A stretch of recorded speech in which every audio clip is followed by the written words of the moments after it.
ई press वार्ता किस संदर्भ में रखी गई? प्रेस वार्ता में तो देश प्रदेश के ज्वलंत मुद्दों पर चर्चा की गई है, लेकिन आपसे मुख्य रूप से जिस पर सबसे सर्वाधिक जो फोकस है वो देवरिया जनपद में प्रस्तावित एनएच की 3 जो सड़कें हैं, जिसमें 727A Deoria bypass, 727B Salempur Nawalpur bypass और बरहज में राम जानकी मार्ग, इन 3 मार्गों के निर्माण में जो गांव प्रभावित हो रहे हैं और जिनकी जमीन निकल गई है, जिन किसानों की, उनको जो प्रतिकर जिला प्रशासन उत्तर प्रदेश के सरकार के निर्देश पर जो दे रहा है, वो मुआवजा बिल्कुल भूमि अधिग्रहण कानून के प्रावधानों की खुली अवहेलना है। आपको इस बात की जानकारी होगी कि 2013 में हिंदुस्तान के संसद ने भूमि अर्जन अधिनियम पारित किया और उसमें किसानों के हितों की रक्षा के लिए उसमें जो उपबंध किया, जो प्राविधान किया, उसमें यह है कि भूस्वामियों का प्रतिकर निर्धारण के लिए सर्किल रेट और मार्केट रेट 2 का आधार 2 का बनाया जाएगा और मार्केट रेट और सर्किट रेट में जो भी अधिक होगा उसका 4 गुना धनराशि प्रभावित किसानों को दिया जाएगा। और हमारे वहां देवरिया जनपद में जिला प्रशासन जो प्रभावित किसानों को नोटिस दिया है वो पिछले वर्षों के सर्किल रेट के आधार पर दिया है और उत्तर प्रदेश द्वारा बनाया गया एक स्टैंप कानून जो है उसके अंतर्गत जो मुआवजे की धनराशि निर्धारित की जा रही है, जो अवार्ड किया जा रहा है, वो अवार्ड किए गए धनराशि में 67% की कटौती का भी निर्णय उत्तर जिला का प्रशासन ले रहा है। समाजवादी पार्टी इस अन्यायपूर्ण फैसले के विरोध में कल जिला मुख्यालय पर प्रदर्शन किया, धरना दिया।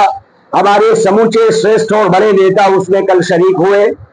और हम लोग इस लड़ाई को, जब तक प्रभावित किसानों को इंसाफ नहीं मिल जाता और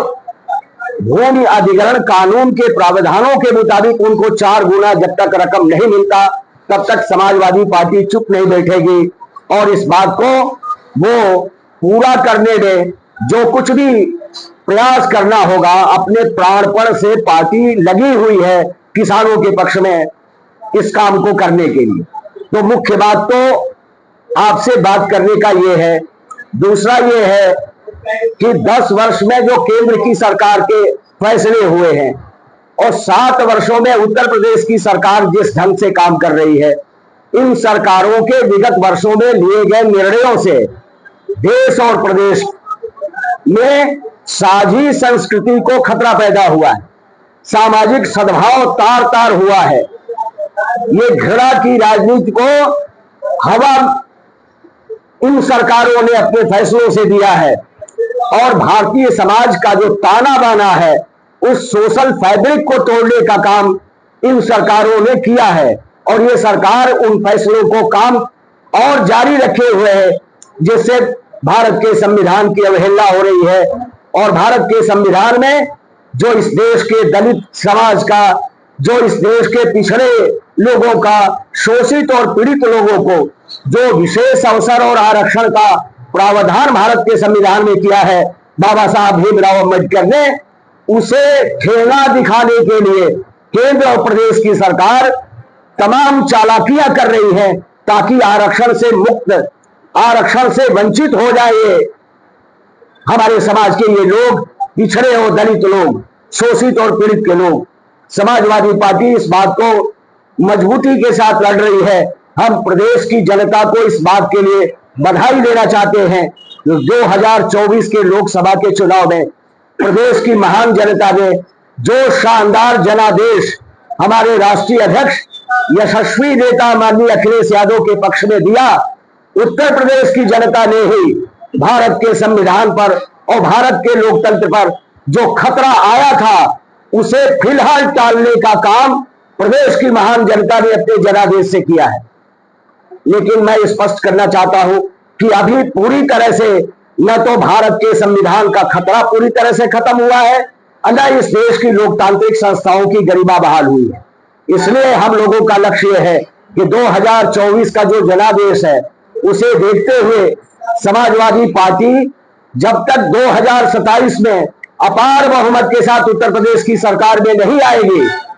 तब तक ये खतरे